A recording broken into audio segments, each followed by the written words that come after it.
Welcome to This Day in His Story, created by American Heritage Worldwide, a reminder that every day holds something new to learn. Did you know the earliest recipe for lasagna may have come from ancient Greece over 2,000 years ago? Learn that one of the earliest written references to lasagna appeared in 1284 and described a friar happily eating it with cheese, even though tomatoes weren't added to lasagna until the late 1800s. Discover that regardless of who claims the fame of bringing lasagna to our dinner tables, we are forever grateful, and as the Italians say before they begin eating, mangia.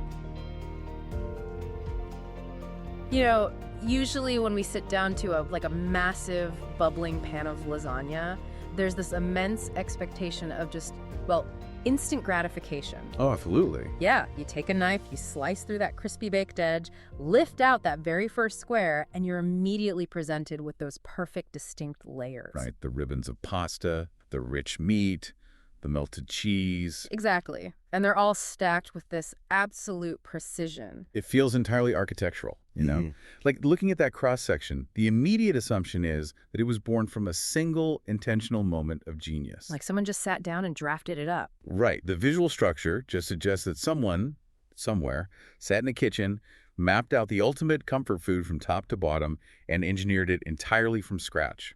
But stepping into the actual history of this dish completely shatters that neat, organized stack. I mean, once you start unearthing where these components came from, you realize we're looking at a timeline that spans thousands of years. It's mind-blowing. It really is. It crosses entire continents, requires massive shifts in global agriculture, and ultimately leads us to some incredibly profound truths about how the universe itself operates.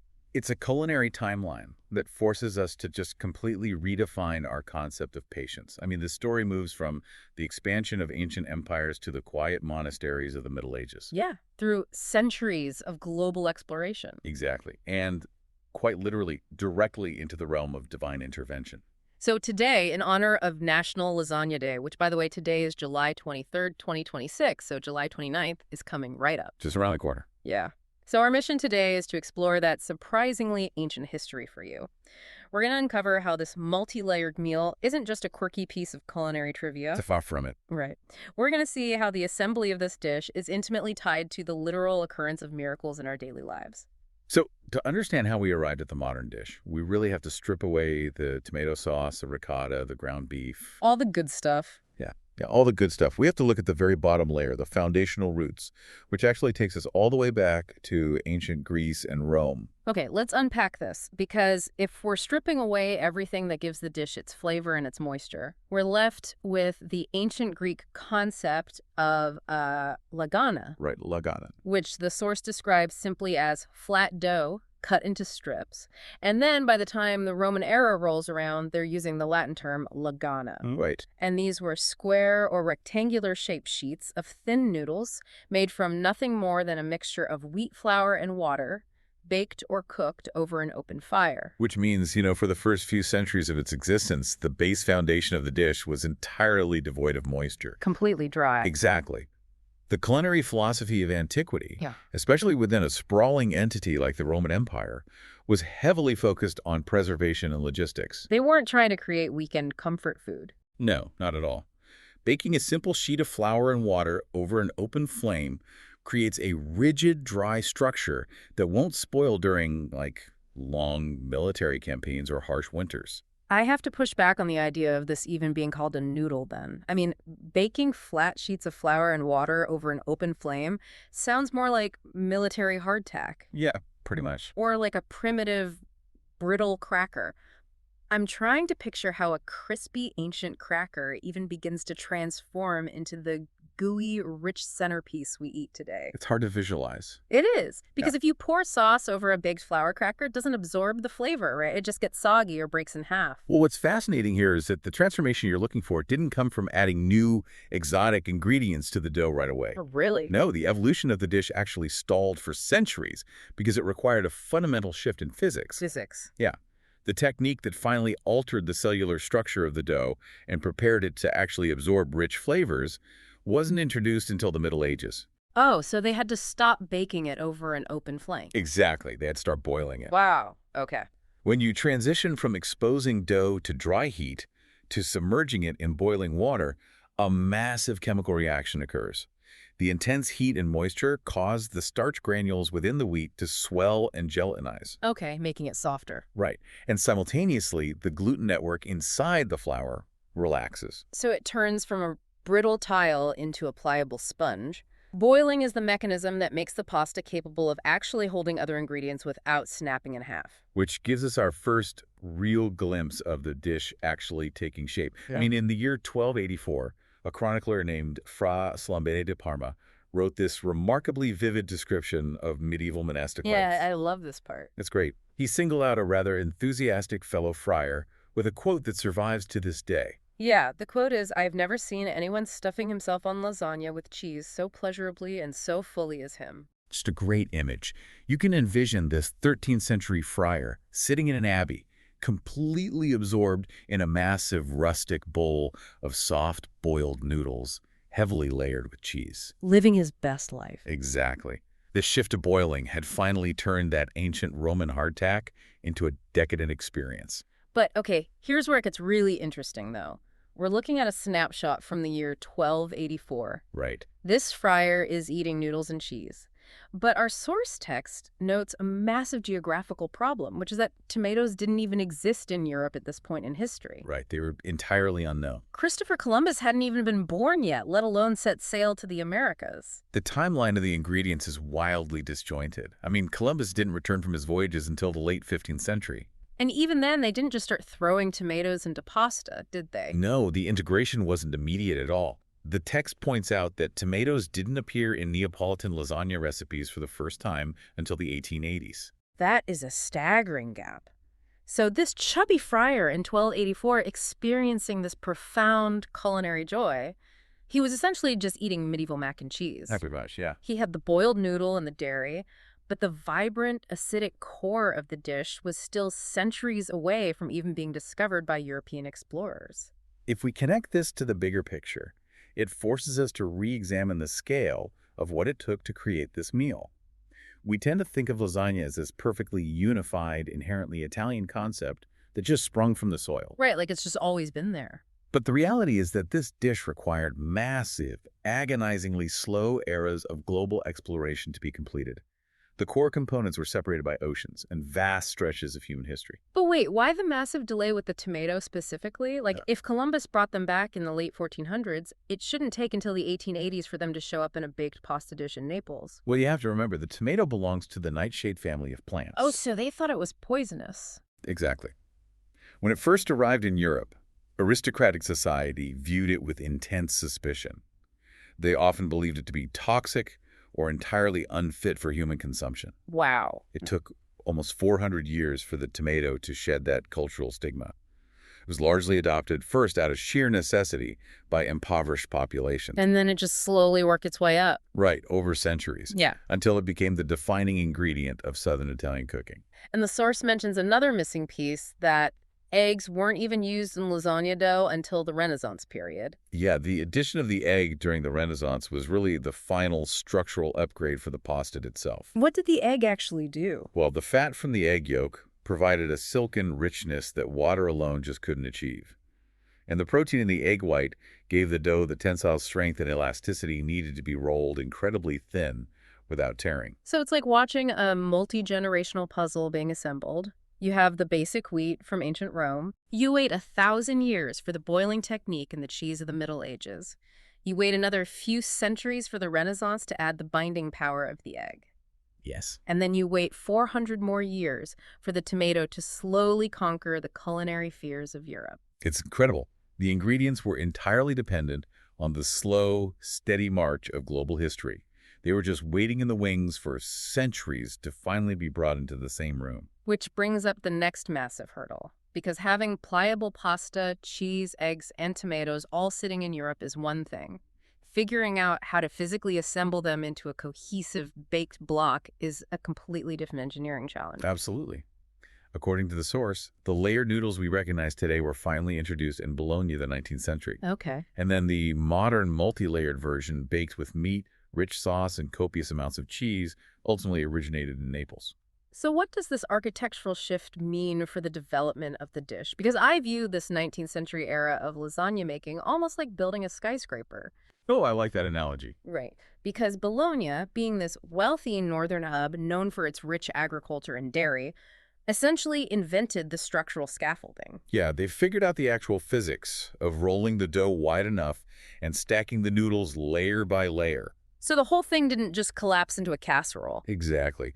While Naples, which was a bustling, chaotic port city in the south, acted as the interior designer. We decorated the inside. Right. They took that stable Bolognese scaffolding and realized they could stuff those structural floors with the richest meat, the most sumptuous, slow-cooked tomato sauces, and the meltiest mozzarella they could find. So Bologna gave us the architecture, and Naples gave us the soul. Beautifully put. And that layering mechanism is what unlocked total customization for the diner.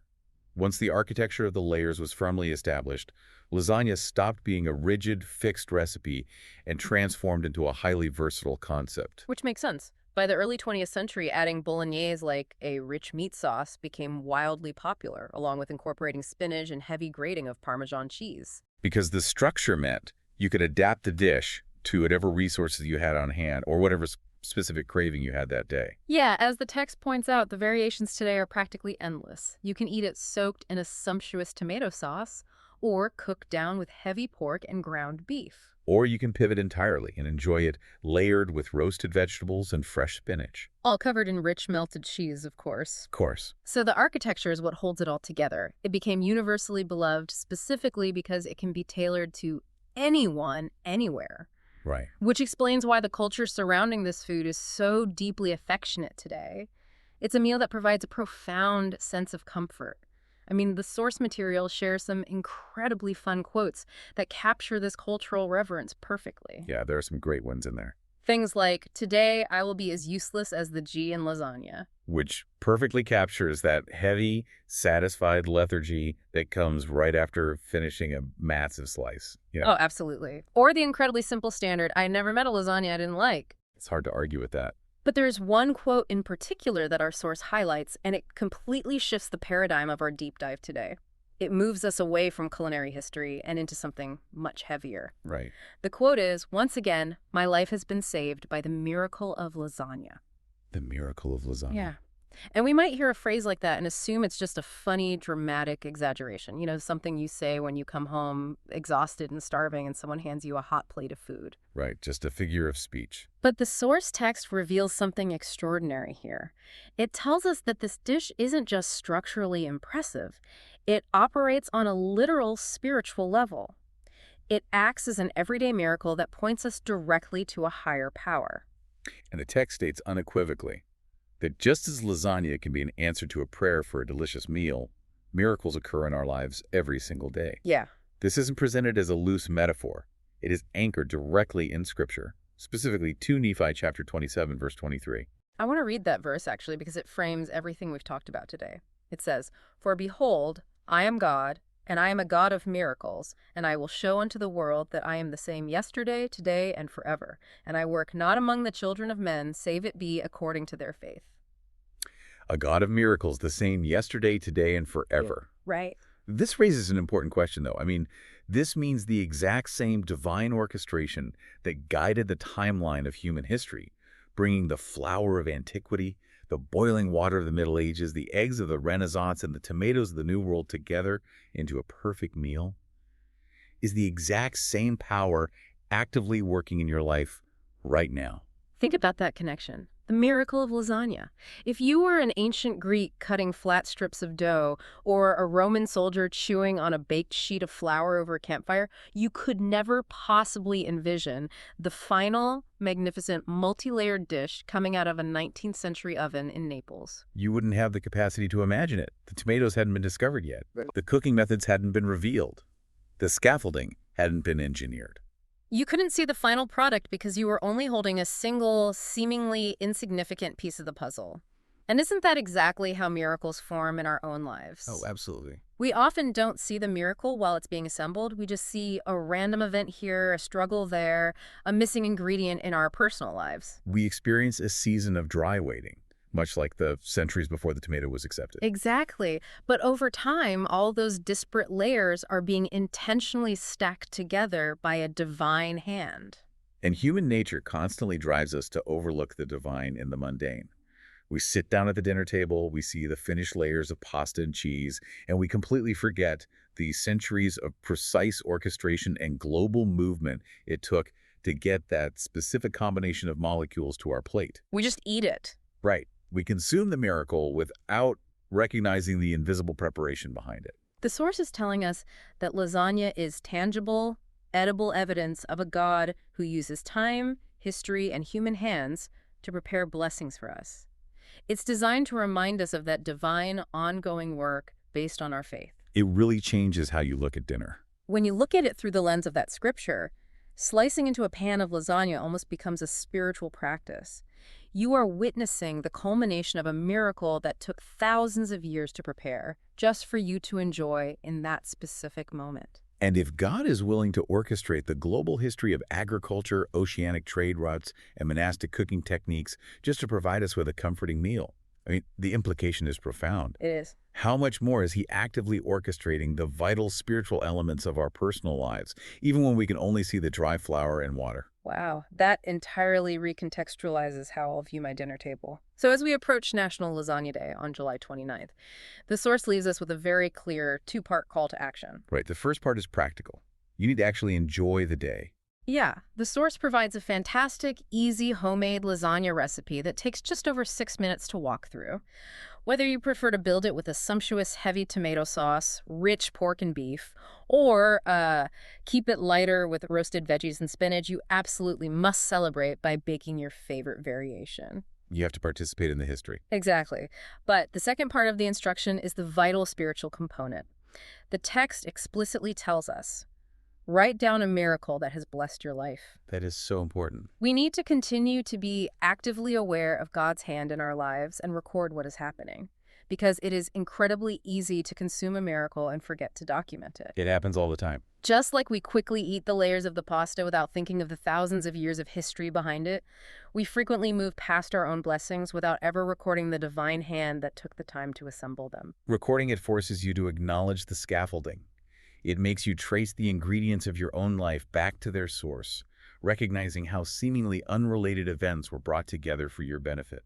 You have to record the miracle so you don't lose sight of the invisible preparation. Which leaves us with a final thought for you to take away today. If God is indeed the same yesterday, today, and forever, and if a literal miracle dish like lasagna took centuries of human history to perfectly assemble, from ancient Greek dough strips to a medieval friar's boiling water all the way across the ocean to Columbus's tomatoes. Think about that knife slicing through the crispy baked edge. Think about the instant gratification of seeing all those perfect, distinct layers instantly revealed after thousands of years of quiet, invisible preparation. What miracle in your own life is God currently gathering the ingredients for across time?